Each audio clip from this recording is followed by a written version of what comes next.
First of all, Pakistan is not following Islam. Are you joking? I'm saying not Pakistan, we have 90% Muslim. Muslim means follow Islam. But Muslim, what Muslim? What Muslim? I remember 15 years ago, it's not today and I heard it's worse. 15 years ago I remember going to a wedding in Pakistan. A wedding where men and women were mixing freely. Where the bride was dancing on the stage with all the male members of the family dancing on the stage. I am sure somewhere around, we probably hidden in a corner then, but I hear now it's open, drinking alcohol. What Muslim are we talking about? This was 15 years ago. Now I hear it's even worse. Oh yes, they're Islam. When the bride and the groom are walking to the car, they're holding the Quran over their head for blessing. That Islam? That's not Islam. What Islam is that? That's exactly the thing I'm talking about. That's why Muslims are in such a mess. Because of this nonsense, this hypocrisy, actually they are insulting the Quran by doing that.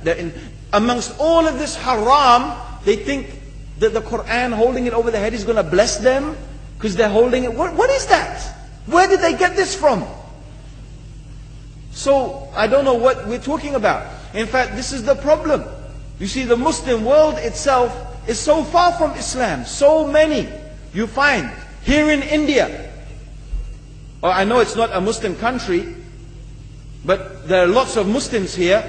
But I don't know what sort of Muslim. Most of them go to the dargah and they call upon some dead person in the grave. And they think that by talking to a dead person, they're going to have their needs fulfilled. What's the difference between that and worshipping an idol? There's no difference, believe me. It's shirk. I've seen it myself with my own eyes. I'm praying in the masjid. The adhan goes. The people are praying in the masjid. And the people in the dargah are not coming to the mosque to pray. They're still going around the dargah and making all their whatever the things they do. What's that? That's not Islam. You go to many countries. You find Pakistan. You want to see Islam in Pakistan. You know, in England, in every street corner we have a pub. You know what's a pub? You know what's a pub? Like a bar. You know, a place where you sit and drink alcohol. Yeah? Yes? In Pakistan, believe me, they have something worse than that. Yes, worse.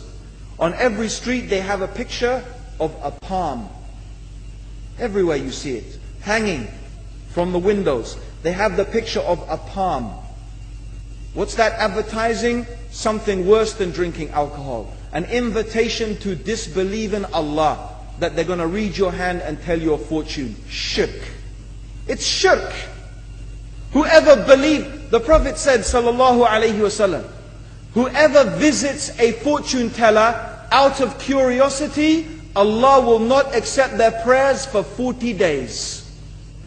Whoever believes in the fortune teller has disbelieved in Allah and His Messenger. That includes, by the way, horoscopes. Yet you see in Pakistan, a picture everywhere of a hand. Worse than a pub. Worse than a pub. It is better to drink alcohol than make shirk with Allah. Yes. So this is the Muslim countries. You will not find one except they are not doing magic and shirk and kufr, or except maybe one or two you will find. So this is the state of the Muslims. So no wonder we're in the confusion and the chaos. So these are not good examples. And this is really, in fact, the very reason that I'm saying why we are in such a big mess.